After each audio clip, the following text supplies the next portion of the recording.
अस्सलाम वालेकुम listeners. Novel आई नोर episode number 14 part number 23 24 आपकी खिदमत में पेश करने जा रही हूँ। नाजरीन, अपने कमेंट्स और लाइक का इजहार ज़रूर कीजिए ताकि हमारी हौसला अफजाई हो सके। आई नोर कमरे में आई तो करदम सोफे पर बैठा हुआ था। आई नोर वार्डरोब की तरफ गई और अपने कपड़े और वार्डरोब में सेट करने लगी। करदम ने उसे पीछे से गले लगाया और उसकी गर्दन पर अपने लब रखे। आई नोर एकदम घबरा गई। क्या कर रहे हैं? मैं काम कर रही हूँ, काम करने दें ना, आप जाएं यहाँ से। करदम गुस्से से बेड पर जाकर लेट गया। आइनोर ने वार्डरोब बंद की और एक नजर करदम पर डाली और हंस कर बाहर जाने लगी। अचानक करदम की आवाज रुकी, मेरा सर दबा दो यार। जैसे ही वो करदम के पास आई, फौरन से पहले ही करदम उसकी कमर पर हाथ डालकर खुद पर गिरा लिया। आइनोर फौरन बोली, क्या कर रहे हैं? छोड़े, मुझे जाने दें, कोई आ जाएगा। करदम ने उसके होंठों पर अपने होंठ रखे और इतनी शिद्दत से कि आइनोर को अपना सांस बंद होता महसूस हुआ। करदम ने उसके होंठों को आज़ादी दी और करदम प्लीज मेरी बात तो सुनो। हाँ बोलो करदम की जान। अभी आइनोर कुछ कहने ही लगती, करदम के मोबाइल पर कॉल आती। आइनोर फौरन बाहर चली जाती। आइनोर और सीमा किचन में काम समेट कर बातें करती हुई बाहर निकल रही थी जब गफार घर में दाखिल हुआ। आइनोर ने उसे देखते ही अपना चेहरा दुपट्टे में छुपा लिया। मुझे आपसे कुछ बात करनी है। वो आइनोर के पास आकर नजरें झुकाए गोया हुआ। उसकी बात पर आइनोर ने चेहरा मोड़कर सीमा हाला को देखा। बस बात में सर हिलाती अपने कमरे की जानिब बढ़ गई। जी बोलें, क्या बात है? आइनोर भी नजरें झुकाए पूछने लगी। मैम, मेरा मतलब है, मैं बात के लिए मुनासिब अल्फाज चुनने लगा। देखें गफार भाई, आपको जो भी बोलना है बिला झिझक बोलिए, मैं सुन रही हूँ। आइनोर की बात पर से गफार को थोड़ी ढारस मिली। आज आप जिस बच्चे को देखा था वो मेरा ही बेटा है, मगर वो लड़की मेरी बीवी नहीं। मतलब कि आज से 4 साल पहले हम एक दूसरे को पसंद करते थे, शादी भी करने वाले थे, लेकिन आयमा को मेरे करदम दादा के साथ काम करना पसंद नहीं था। इसलिए आयमा ने शादी के लिए शर्त रखी थी कि मैं ये सब छोड़ दूं। और आपने नहीं छोड़ा, इसलिए वो आपको छोड़कर चली गई, यहाँ तक कि माँ बनने वाली है। ये बात भी आपसे छुपाई, यही कहना चाहते हैं ना?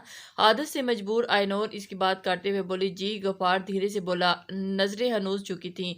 तो आप मुझसे क्या चाहते हैं? वो इसके खामोश होने पर पूछ बैठी। मैं अब आयमा और अपने बच्चे के साथ जिंदगी गुजारना चाहता हूँ। तो ये कि आयमा भी यही चाहती है, मैं सब छोड़ दूँ। इसलिए मैं चाहता हूँ कि आप करदम दादा से मेरी सिफारिश करें ताकि वो मुझे इस गुनाह की जिंदगी को छोड़ने की इजाज़त दे दें। आपको ऐसा क्यों लगता है कि वो मेरी बात मान जाएंगे? क्योंकि वो आपसे मोहब्बत करते हैं, इसलिए आपकी बात इनकार नहीं करेंगे। गफार की बात पर आइनोर ने सर उठाकर उसके झुके सर को देखा और फिर नफी में सर हिलाते बोली, हर इंसान को अपने हिस्से की लड़ाई खुद ही लड़नी पड़ती है। लोग आपके साथ तो खड़े हो सकते हैं, लेकिन आपकी जगह खड़े नहीं हो सकते। आपको अपने हक के लिए खुद आवाज़ उठानी पड़ेगी। क्योंकि मैं आपकी सिफारिश तो कर सकती हूँ, मगर अपने लफ्ज़ों में वो दर्द और तकलीफ नहीं ला सकती जो आपके अंदर है। इसलिए ये कहूँगी कि आप खुद करदम से बात करें। इसके बाद पर गफार का चेहरा बुझ सा गया तो वो मजीद बोली, हाँ आपकी बात करने में कोशिश करूंगी। करदम को कायल करने की गफार के बोलने से पहले ही करदम की आवाज उनके कानों से टकराई। दोनों बेवक्त चेहरा उठाकर सीढ़ियों की तरफ देखा जहां से करदम उतरता उन्हीं की तरफ आ रहा था। गफार भाई, आपसे कुछ बात करना चाहते हैं, आइनोर फौरन बोली। और इसकी बात पर करदम ने गफार की जानिब देखा। जवाब सर झुकाए खड़ा था। क्या हुआ गफार, ऐसी क्या बात है जो तुम मुझसे करने की बजाय नूर से कर रहे हो? करदम उसके झुके चेहरे को देखकर पूछने लगा। गफार खामोश रहा। आप लोग बात करें, मैं चलती हूँ। आइनोर उन्हें अकेले में बात करने का मौका देती फौरन सीढ़ियां की जानिब बढ़ गई। उसके जाते ही करदम गफार की तरफ मतवज्जा हुआ। आखिर क्या बात है, कुछ बोलोगे भी? दादा वो और गफार फिर सारी सुना डाली। इस सब के दौरान करदम खामोश खड़ा उसका चेहरा तकता रहा और गफार बोलकर खामोश हुआ। एक नज़र करदम की तरफ देखा जो बेतासुर लिए चेहरा खड़ा था और मजीद गफार बोला, आप चाहें तो मुझे जान से मार दें, मगर अब मजीद किसी की जान नहीं ले सकता। गफार ने कहकर कमर में पिस्तौल निकालकर उसके सामने कर दी। करदम ने हाथ बढ़ाकर पिस्तौल उसके हाथ में अपने हाथ लिया और अगले ही लम्हे करदम का हाथ उठा था, मगर उसका कंधा थपक कर मुस्कुराते हुए बोला, जाओ जी जाओ, जी लो अपनी जिंदगी। शुक्रिया दादा, मारे शक्कर के वापस इतना ही बोला। अरे कोई नहीं यार, तुमने आज तक मेरे ही लिए बहुत कुछ किया, अब मेरी बारी है, जाओ, मगर हाँ यहाँ से दूर चले जाना, हो सके तो शहर ही छोड़ देना। जी दादा, मैं ऐसे ही करूंगा और आपका एहसान कभी नहीं भूलूंगा। करदम मुस्कुराया। गफार नम आंखों से उसके गले लगा गया। बस करो, क्या लड़कियों की तरह आंसू बहा रहे हो? अब जाओ, आयमा इंतजार कर रही होगी। करदम की बात पर मुस्कुराता वो एक बार फिर उसके गले मिलकर वहां से चला गया और खड़ी आइनोर मुस्कुराती ये मंजर देखती ख्वाबगाह के अंदर कदम बढ़ा गई। वो ख्वाबगाह में दाखिल हुआ तो सामने ही आइनोर बेड पर किताबें लिए बैठी थी। करदम भी आकर बेड की दूसरी साइड पर लेट गया और उसके लेटते ही आइनोर ने किताबें उठाकर साइड टेबल पर रख दी और लाइट बंद करती खुद भी लेट गई। कमरे में अंधेरे के साथ साथ खामोशी ने भी जगह ली हुई थी जिसे करदम की आवाज ने तोड़ा था। नूर, उसने धीरे से पुकारा। जी। आंखें बंद किए ही वो बोली, ऐसा क्यों है? एक औरत के हसूल के लिए मर्द सब कुछ करने को और छोड़ने के लिए तैयार हो जाता है। मैं आज तक नहीं समझ पाया, यहाँ तक कि तुमसे मोहब्बत के बाद भी नहीं। और इस तरफ से करवट लेकर पूछने लगा, औरत के लिए नहीं, इंसान के लिए। आइनोर सीधी लेटी आंखें बंद किए ही बोली, ये अल्लाह की तरफ से होता है। जब अल्लाह ने अपने बंदे को आजमाना होता है या सीधी राह पर लाना होता है तो अक्सर लोगों की जिंदगी में किसी ऐसे शख्स को भेज देता है जिसके हसूल के लिए वो सब कुछ करने पर तैयार हो जाता है, या यूं कहिए कि उस शख्स के जरिए ही उसे आजमाया जाता है या राह रास्त पर लाया जाता है कि दुनिया की हर चीज़ खरीदी जा सकती है सिवाय इंसान के। अच्छा, मुझे तो नहीं लगता, बल्कि इंसान को खरीदना ज़्यादा आसान है। करदम, जो खामोशी से उसके चेहरे का तवाफ कर रहा था, उसकी बात पर फौरन बोला, हाँ, बहुत आसानी से खरीदा जा सकता है, मगर सिर्फ इंसानी जिस्म को, उसके जज्बात को नहीं। किसी के जज्बात को हासिल करना दुनिया का सबसे मुश्किल काम है। उसकी बात पर करदम उसे देखता रह गया, और वो भी हासिल कर चुका था, मगर आइनोर के जज्बात, वो तो अब भी उनके दरमियान न थे। आइनोर रुकी। करदम ने अपने बाजुओं से खींचकर उसे अपने करीब किया। आइनोर ने भी बिना किसी मज़ाहमत के अपने सर को उसके सीने पर रख दिया। करदम, आइनोर ने चेहरा ऊपर उठाकर उसे देखा और वो मुस्कुराया। आज माल में वक़्त रास्ते में एक बार देखा था, क्या मैं वहाँ थोड़ी देर के लिए चली जाया करूं? करदम की मुस्कुराहट सिमटी, वो एकदम संजीदा हुआ। वो घर से ज्यादा दूर नहीं, बस थोड़ी देर के लिए। आइनोर जल्दी से बोली, मगर करदम यूं ही खामोश रहा। शायद उसे ये बात नागवार गुजरी थी। उसे खामोश देखकर आइनोर ने अपना चेहरा वापस झुका लिया। तभी करदम की आवाज़ ने उसकी खामोशी को ख़त्म किया, ठीक है, लेकिन रोज़ रोज़ नहीं, हफ्ते में सिर्फ एक बार, वो भी रहीम के साथ जाना पड़ेगा। और उसकी बात पर आइनोर का चेहरा खिल उठा। ठीक है, खुशी से उसके होंठ अपने होंठ पर रख दिए और फिर एकदम पीछे होने लगी तो खुद को करदम की मजबूत हिसार की गिरफ्त में पाया। करदम करवट लेकर उसके ऊपर आ गया और उसके लबों पर झुकता हुआ चला गया। करदम तैयार होकर अंदरूनी दरवाजे से बाहर निकला तो वो तीनों उसके इंतजार में गाड़ी के पास खड़े नजर आए। वो चलता उनके पास आ गया। रहीम, तुम अभी घर पर रुक जाओ, नूर के साथ जाना, उसे कुछ काम है, और उसके बाद पर आ जाना। जी दादा। करदम रहीम को हदायत देता गाड़ी में बैठ गया। उसके बैठते ही नईम ने गाड़ी बैरूनी दरवाजे की जानिब बढ़ा दी। ये दादा ने नईम को क्यों अड्डे पर से यहाँ बुला लिया? और गुफार यहाँ कहाँ है? फरूक गाड़ी के निकलते ही उन दोनों से मुहातिब हुआ। पता नहीं, हो सकता है दादा के किसी काम से गया हो। रहीम कंधे उचकाकर बोला, चलो हम भी चलते हैं, वरना शामत आ जानी है, रहमत ने जमाई लेते हुए कहा, और गाड़ी की जानिब बढ़ गया। हाँ, तुम दोनों जाओ, मैं बाद में आता हूँ। रहीम ने कदम अंदरूनी दरवाजे की तरफ बढ़ा दिए। फारूक ठीक है कहता हुआ भी गाड़ी की जानिब बढ़ गया। तीनों अलग हुए और इसी समय किसी ने तन्हाई का फायदा उठाते हुए पाशा को कॉल लगाई। हेलो पाशा जी, थोड़ी देर में घर से निकले हैं। जी ठीक है। दूसरी जानिब न जाने क्या कहा गया था और वो एकदम से फोन बंद कर दिया गया। वो सीढ़ियों से उतरती नीचे आई तो लाउंज में ही उसे सीमा हाला बैठी चाय पीती नजर आ गई। वो मुस्कुराती हुई उनके पास चली गई। अच्छा हुआ लड़की तुम आ गई, रहीम अभी तुम्हारा ही पूछ रहा था। तुम तैयार हो? सीमा हाला उसे बुरके में देखते हुए बोली। जी मैं तैयार हूँ, लेकिन आप भी चले ना, मज़ा आएगा। आइनोर खुशी से चखते हुए लहजे में बोली। नहीं बाबा तुम जाओ, मैं तो घर पर ही आराम करूंगी, सीमा हाला ने कहकर चाय का कप मुंह से लगा लिया। चलें ठीक है, मैं जल्दी आ जाऊंगी, आइनोर ने कहते हुए उनके आगे सर झुका दिया। हाँ जल्दी आना, सीमा ने उनके सर पर हाथ फेरते हुए कहा। फिर वो उन्हें अल्लाह हाफिज कहती बाहर चली गई, जहाँ रहीम खड़ा उसका इंतजार कर रहा था। मौसम कदरे खुशगवार था और आसमान पर बादल छाए हुए थे। ऐसे में वो पार्क में मौजूद बेंच पर बैठी मुस्कुराते चेहरे के साथ सामने इन बच्चों को खेलते देख रही थी। पास ही रहीम खड़ा खुद भी मुस्कुराते हुए बच्चों को देख रहा था, जो मौसम के मजे लूटने के साथ साथ खेलने में लगे थे। बारिश के मौसम में ये खुली फिजा में सांस लेने का मजा ही कुछ और था। आइनोर मसरूर सी माहौल के मजे ले रही थी। उसे काफी वक्त गुजर चुका था यहाँ आए, लेकिन उसका दिल नहीं भर रहा था कि यहाँ से जाए। रहीम ने भी जाने का नहीं कहा था और वो भी खामोशी से बैठी रही। उसकी नज़र बच्चों पर थी जो घास पर बैठे अपने माँ बाप के साथ खेलने में लगे थे। उसे अपना बचपन याद आने लगा, जब वो भी मानूर के साथ जाया करती थी।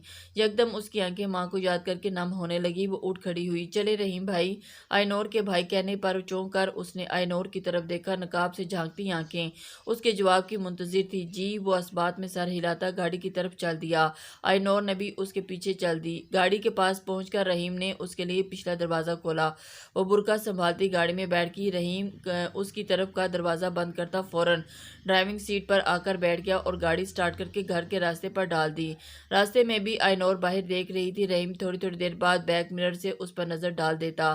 اسے اس کا بھائی کہنا اچھا لگا تھا، وہ بھی اسے یہ دیکھ رہا تھا کہ اچانک گاڑی کا توازن بگڑا، ڈگمگا گئی۔ پیچھے سے فائر ہوا تھا وہ جو گاڑی کے پچھلا حصے کو چکنا چور کر گیا تھا۔ یہ کیا ہو رہا ہے؟ آئنور خود کو سنبھالتی بمشکل بولی۔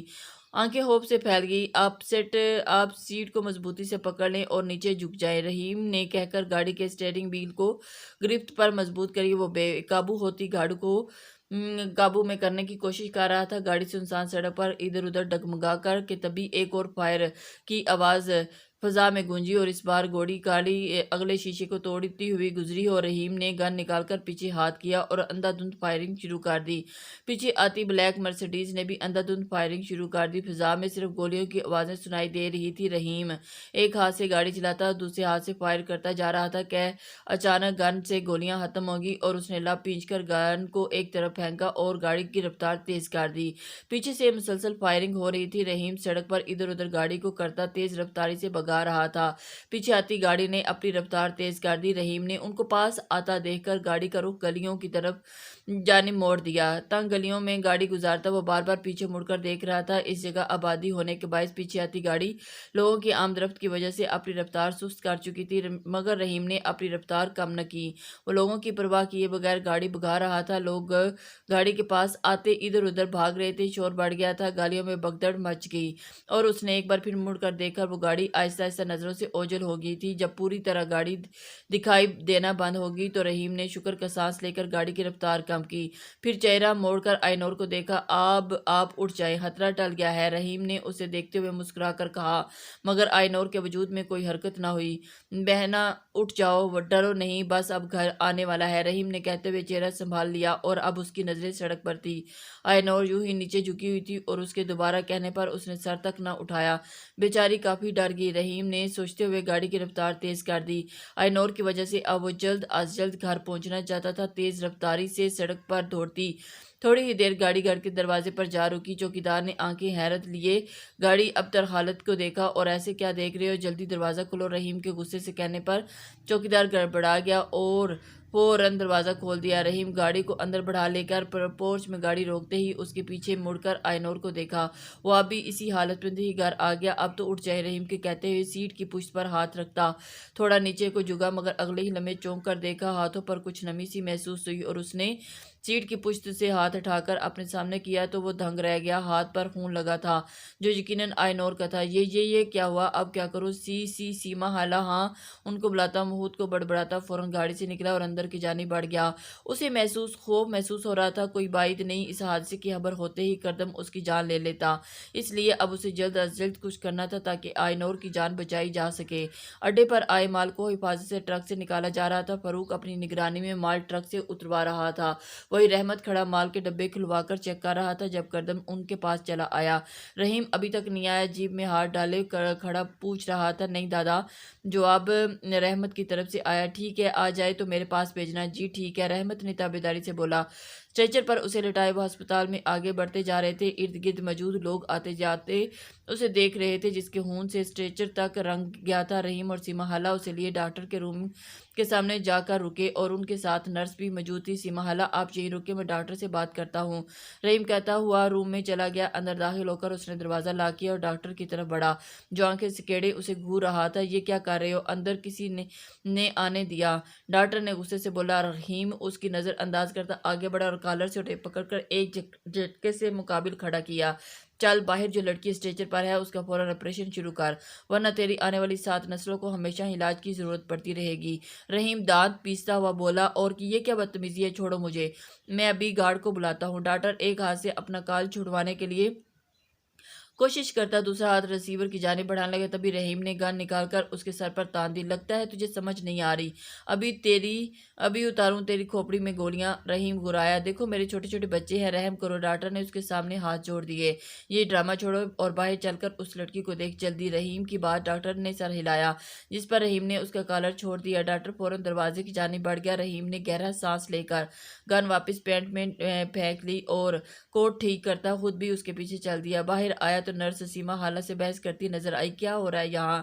ڈاکٹر اس کے قریب جا کر پوچھا۔ ڈاکٹر، اس پیشنٹ کو گولی لگی ہے، یہ پولیس کیس ہے، میں کب سے انہیں سمجھا رہی ہوں مگر یہ سن نہیں رہی، نرس نے پریشان سے بولی۔ اس کی بات پر ڈاکٹر نے ایک نظر آئی نور کی طرف دیکھا اور پھر جو ابھی بھی برقعے میں موجود اسٹریچر پر پڑی تھی اس نے اپنا رخ رحیم کی طرف کیا اور کچھ بولنے کے لیے منہ کھولا ہی تھا کہ تبھی رحیم نے بائیں جانب بائیں ہاتھ سے کوٹ ہٹا کر اسے کان دکھائی۔ ڈاکٹر نے فوراً اپنا رخ نرس کی طرف موڑ لیا اور آپ پیشنٹ کو آپریشن تھیٹر میں لے جائیں اور آپریشن کی تیاری شروع کریں، ہم پولیس کا انتظار نہیں کر سکتے۔ ڈاکٹر کے کہنے پر نرس فوراً اسٹریچر لیے آپریشن جانب کی طرف بڑھ گئی اور جاتے ہی رحیم ڈاکٹر سے گویا ہوا، اسے کچھ نہیں ہونا چاہیے ورنہ سلامت تم بھی نہیں رہو گے۔ ڈاکٹر اس بات میں سر ہلا کر وہاں سے چلا گیا۔ اتنا تو سمجھ گیا تھا کہ رحیم ایک سر پھرا انسان ہے اور اس سے کچھ بھی کہنا موت کو دعوت دینا ہے۔ میری بچی تو ٹھیک ہو جائے گی نا؟ سیما حالہ روتے ہوئے پوچھنے لگی۔ کچھ ہی عرصے میں وہ انہیں اپنی بیٹی کی طرح عزیز ہو گئی تھی، آپ فکر نہ کریں، وہ ٹھیک ہو جائے گی، اور بس اب رونا بند کریں، میں ذرا دادا کو کال کر لوں۔ رحیم کو یاد آیا کہ وہ وہاں سے چلا گیا۔ سیما حالہ وہیں بینچ پر بیٹھ گئی اور آئینور کے لیے دعائیں مانگنے لگی۔